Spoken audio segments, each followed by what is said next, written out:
আপনি যেই সংবিধানের 106 এর মাধ্যমে আছেন, আপনার বৈধতা খুঁজে পেতে আপনার অনেক কষ্ট হবে। ঘোষণাপত্র হয়েছে, ঘোষণাপত্র লন্ডনে গিয়েছেন, লন্ডনে গিয়ে সিজদা দিয়েছেন, সিজদার মাধ্যমে উনি ওহির মাধ্যমে আদেশ পেয়েছেন এবং সেটার একটা প্রেস রিলিজের মধ্যে জানিয়েছেন, শেখ মুজিবের সংবিধান মানি না, নতুন একটি সংবিধান বানাতে চাই। এই গণ অভ্যুত্থানের পরে সরকারের সব জায়গা থেকে তারা একটা মন্ত্রী হওয়ার জন্য এত দৌড়ঝাঁপ। আমাদের তো সবার মন্ত্রী হওয়ার সুযোগ ছিল, কেন আমরা এটা বিকিয়ে দিয়েছি? কারণ আমরা চেয়েছি নতুন বাংলাদেশের স্বপ্ন যদি বাস্তবায়ন না হয়, বারবার যাতে সংকট ফিরে না আসে, সেই জায়গা থেকে জনগণের মধ্য থেকে জনগণের লড়াইটা চালিয়ে নিয়ে যাওয়া, যারা এই ধরনের আবু জাহেলের মতন বাংলাদেশে আচরণ করতে আসবে, এই আবু জাহেলদেরকে ঠেকিয়ে দেওয়া। এই আবু জাহেলরা এখন বলছে ফেব্রুয়ারিতে ইলেকশন হতে হবে, ফেব্রুয়ারিতে ইলেকশন হোক, সমস্যা নাই তো। কেন আপনারা না ডিসেম্বরে ইলেকশন চাইছিলেন? Interim remember election in December, এরকম বলছেন না আপনারা? মাঠটা দখল করে পুরো বাংলাদেশে, যখন মানুষ শ্রমিকরা খেতে পাচ্ছে না, আমার ভাইরা চাকরি পাচ্ছে না, রোড টোড ব্লক দিয়ে কেমন পুরো বাংলাদেশ অস্থিতিশীল একটা রাষ্ট্র বানানো হয়েছে। কই আপনারা তো আবার সেই ফেব্রুয়ারিতে গেলেন, কেন গেলেন আপনারা? মানে জনগণকে যা বলেন এত উল্টো চরিত্র কেন আপনাদের? আমরা যখন নাগরিক কমিটি গঠন করি, আমাদের সে 8টি কাজ নিয়ে আমরা মাঠে নামি। সেই কাজের মধ্যে একটি কাজ ছিল গণপরিষদের আলোচনা। এই আলোচনা জনগণের মধ্য দিয়ে আমরা একটি নতুন সংবিধান বানাবো। এখন এই মূর্খের উদ্দেশ্যে আমি বলতে চাই, জিয়াউর রহমান 1978 সালে সামরিক ফরমান জারি করেছিলেন। 17 এপ্রিল সেখানে একটি সামরিক ফরমান জারি হয়েছিল। সেই ফরমানে যে লেখাগুলো ছিল, এর মধ্যে অন্যতম একটি জায়গা ছিল যে বাংলাদেশে একটি গণপরিষদ গঠন করা যায় কিনা। এটা গেজেটেড ফরমান। তো যখন আমাদের সামনে এই উদাহরণগুলো থাকে, আমি আপনাদেরকে একটু পড়ে শোনাচ্ছি। এটা মহিউদ্দিন সাহেবের যে বিএনপির সময় অসময় বইটাতে আছে। জিয়াউর রহমান 17 এপ্রিল 1978 দ্বিতীয় সামরিক ফরমানের দ্বাদশ সংশোধনী জারি করেন। এই আদেশের উল্লেখযোগ্য বিষয়ের মধ্যে ছিল রাজনৈতিক দলবিধি বাতিল করা এবং প্রকাশ্য রাজনীতির অনুমতি দেওয়ার ঘোষণা। আপনারা যারা সাংবাদিক বৃন্দ আছেন, এগুলো একটু ঘেটে আপনারা পাবেন ইতিহাসের মধ্যে। সংশোধনীতে আরো বলা হয়, সংবিধানের 4র্থ সংশোধনী বাতিল করা হবে। প্রত্যক্ষ ভোটে নির্বাচিত জাতীয় পরিষদ প্রথমে গণপরিষদ, পরে পার্লামেন্ট হিসাবে কাজ করবে। এটা জিয়াউর রহমান ফরমান জারি করেছিলেন। তাই যে এই যে মূর্খ আবু জাহেল কথাটা বলল, ইতিহাস পড়াশোনা না করে, জিয়াউর রহমানের জীবন না জেনে জিয়াউর রহমানের পিছনে রাজনীতি করতেছেন, এই মূর্খদের উদ্দেশ্যে আমরা বলতে চাই যে এখনো সময় আছে। যদি বুঝেন, বোধোদয় না হয়, বোধোদয় জাগ্রত করার জন্য আমরা আছি। আর যদি না বুঝেন, আসেন, বোঝানোর চেষ্টা করুন। দ্বিতীয় একটা বিষয়, এখন একটি শব্দ আসছে 1-11। 1-11 কেন আসছে? কারণ বাংলাদেশের যে সিচুয়েশন, এই সিচুয়েশনের মধ্য দিয়ে সরকারি দল বিরোধী দল একসাথে বসার কোনো পরিস্থিতি নাই।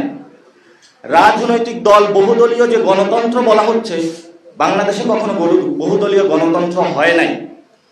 যদি বহুদলীয় গণতন্ত্র হতো, তাহলে বাংলাদেশে 1-11 মতন পরিস্থিতি সৃষ্টি হতো না। একটি রাজনৈতিক দল যখন ক্ষমতায় যায়, সেই দল ক্ষমতার মধ্য থেকে এই সংবিধানের অধীনে জনগণের উপরে যত ধরনের অত্যাচার করার প্রয়োজন সে অত্যাচার করে। যখন জনগণ সংগ্রাম করে, তারা পালিয়ে যায়, বিরোধী দলের কোনো স্পেস থাকে না। এবং বাংলাদেশে যেই সরকার এসেছে, এই সংবিধান চালিয়েছে, অনুযায়ী দেশ চালিয়েছে, তারা বাংলাদেশ থেকে পালাতে বাধ্য হয়েছে। কেউ দিল্লিতে পালিয়েছে, কেউ লন্ডনে পালিয়েছে, আবার কেউ ইউএসএ পালিয়েছে। এগুলো তো ইতিহাস আপনারা জানেন, ইতিহাস তো নতুন কোনো কিছু না। তাহলে আমরা চাই বাংলাদেশের 18 কোটি জনগণের মধ্যে রাজনৈতিক দলের নেতৃবৃন্দ, কর্মীবৃন্দ, জনগণ বাংলাদেশের মধ্যেই থাকুক, সেই জিয়াউর রহমানের যে গানটি পছন্দ করতেন, প্রথম বাংলাদেশ আমার, শেষ বাংলাদেশ আমার, কই প্রথম বাংলাদেশ হয়েছে, শেষ বাংলাদেশ তো হলো না। যদি আপনাকে শেষ বাংলাদেশ করতে হয় তাহলে আপনাকে অবশ্যই দেশে আসতে হবে, অনলাইন থেকে বেরোতে হবে, জনগণের সম্মুখে আসতে হবে। দেশ এখন স্বাধীন, জনগণের মধ্যে আইসা আওয়াজ তুলতে হবে, আমি একটি গণপরিষদ নির্বাচন করতে চাই, শেখ মুজিবের সংবিধান মানি না, নতুন একটি সংবিধান বানাতে চাই। তাহলেই জনগণ আবার আপনাকে বরণ করে নেবে। যদি ইতিহাস থেকে শিক্ষা না নেন তাহলে সেই সুদূর প্রবাসে আপনাকে পড়ে থাকতে হবে। ব্যক্তিগত আপনার প্রতি কোনো ক্ষোভ নাই, ইতিহাসের নিয়তি। এই গণ অভ্যুত্থানে যারা শহীদ হয়েছিল, এই গণ অভ্যুত্থানে যারা আহত হয়েছিল, তাদের জীবনের নিরাপত্তার জন্য আমাদের একটি নতুন সংবিধান প্রয়োজন। এখন ঘোষণাপত্র হয়েছে, ঘোষণাপত্র লন্ডনে গিয়েছে। এই যে আমাদের নোবেল লরিয়েট ইউনূস স্যার, বাংলাদেশের মানুষ ওনার চোখে পড়ে না, ওনার লন্ডন যেতে হয়। লন্ডনে গিয়ে সিজদা দিয়েছেন, সিজদার মাধ্যমে উনি ওহির মাধ্যমে আদেশ পেয়েছেন এবং সেটার একটা প্রেস রিলিজের মধ্যে জানিয়েছেন বাংলাদেশে ফেব্রুয়ারিতে ইলেকশন হতে হবে। কোন ইলেকশন? এই সংবিধানের অধীনে। তা আপনার সিজদা তো ঠিক হয় নাই, আপনার সিজদা দিতে হবে বাংলাদেশের জনগণের প্রতি, কারণ জনগণ আপনাকে বসিয়েছে, সে সিজদার মাধ্যমে আপনি সঠিক দিক নির্দেশনা পাবেন।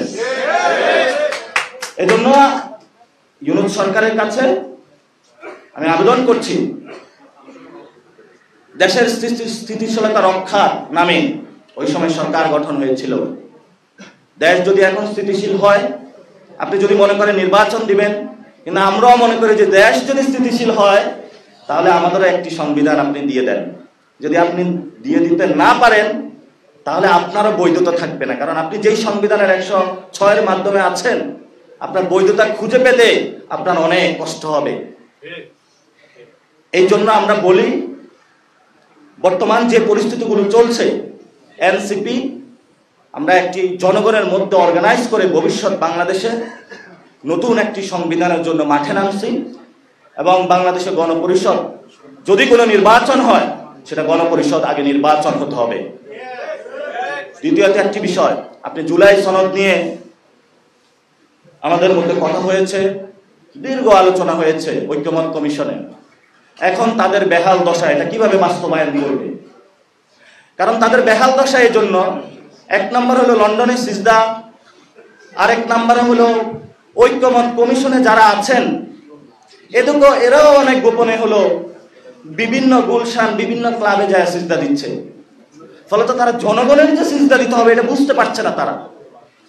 এই জন্য তাদেরকে প্রায়োগিকভাবে কিভাবে জুলাই সনদ বাস্তবায়ন হবে তারা দিশা খুঁজে পাচ্ছে না। তারা 1 মাস সময় বাড়িয়েছে। এজন্য বলি 1 মাস সময় বাড়ানোর প্রয়োজন নাই। আপনারা আসেন, আমাদের কাছে সমাধান আছে। বাংলাদেশে গণপরিষদ নির্বাচন হবে, নির্বাচনের মধ্য দিয়ে জুলাই সনদে যে এসেছে সংস্কার বিষয় এসেছে, এগুলোর সমাধান হবে এবং বাংলাদেশে কাম পার্লামেন্টও হতে পারে, অথবা এই গণপরিষদও পার্লামেন্ট হিসাবে অ্যাক্ট করতে পারে, অথবা গণপরিষদ নির্বাচন হলো, এর মধ্য দিয়ে আমরা একটি নতুন সংবিধানের পথযাত্রায় যাচ্ছি। সাথে পার্লামেন্টও থাকলো, গণপরিষদ নির্বাচনের মধ্যে আইন তৈরি হলে সেটা পার্লামেন্টে অ্যাক্ট হিসেবে কাজ করবে। এতটুকু সহজ বিষয় একজন আমলা আপনি বুঝেন না, এত বড় রাজনীতিবিদ হয়েছেন আপনি বুঝেন না, আপনার জন্য ধিক্কার।